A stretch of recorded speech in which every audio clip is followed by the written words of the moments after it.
안녕하십니까. 통일연구원 인권연구실에서 근무하고 있는 조현정입니다. 반갑습니다. 북한의 교육 격차 문제는 얼마나 심각한가요? 이 지역이라는 것이 대도시가 있고 중소도시가 있고 또 농촌이 있고 굉장히 이 지역이 나눠져 있잖아요. 그런데 큰 대도시, 예를 들어서 평양이나 또는 도 소재지 같은 이런 큰 지역은 교육 과정이 국가에서 이제 이렇게 하라라고 얘기를 했을 때 어느 정도 좀 실행하는 모습을 보이고 있지만 더 지역으로 작은 소도시로 또는 농촌 지역으로 갈수록 국가에서 지시하는 교육 과정이 제대로 실천이 되고 있지 않다라고 보시면 되겠습니다. 도시와 농촌 간의 교육 격차는 어느 정도인가요? 사실 북한이 95년 이후에 경제난이 시작이 되면서 도시와 농촌 간의 경제 격차가 굉장히 심해졌는데요. 가장 이 격차가 심하게 나타난 부분이 바로 교육 분야인 것 같습니다. 학교를 가보면 도시와 농촌의 학교는 냄새부터 다르다라고 할 정도로 이 교육 격차가 굉장히 심한데요.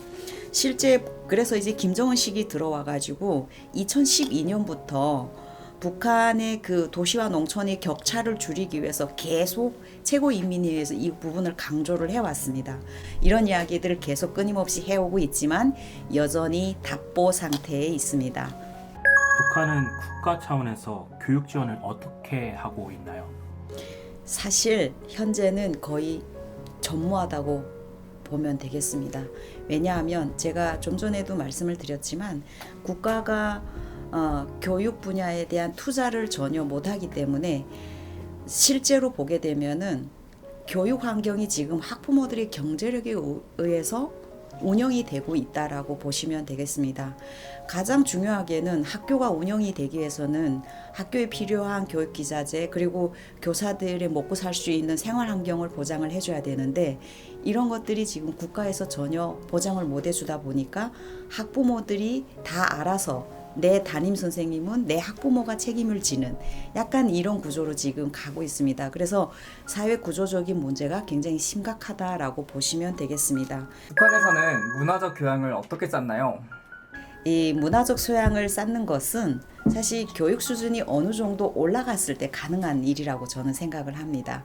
근데 지금 현재 북한은 지역 간 교육 격차가 매우 심하기 때문에 사실 농촌 학교 같은 경우는 학생들이 학교를 가지 못하고 부모들의 일손을 도와서 농사를 짓거나 또는 그 외아버리를 위해서 산에 가서 나무를 캐오거나 뭐 약초를 캐오거나 이런 식으로 공부를 해야 될 나이에 이제 노동력으로 아이들이 동원이 되고 있다 보니까 사실 문화적 소양을 쌓는 일은 아주 사치스러운 일인 거죠.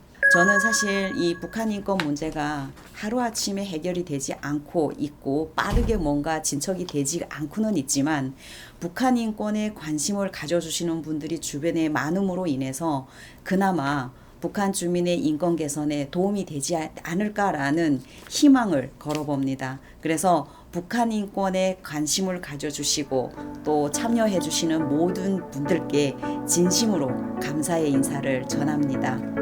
감사합니다.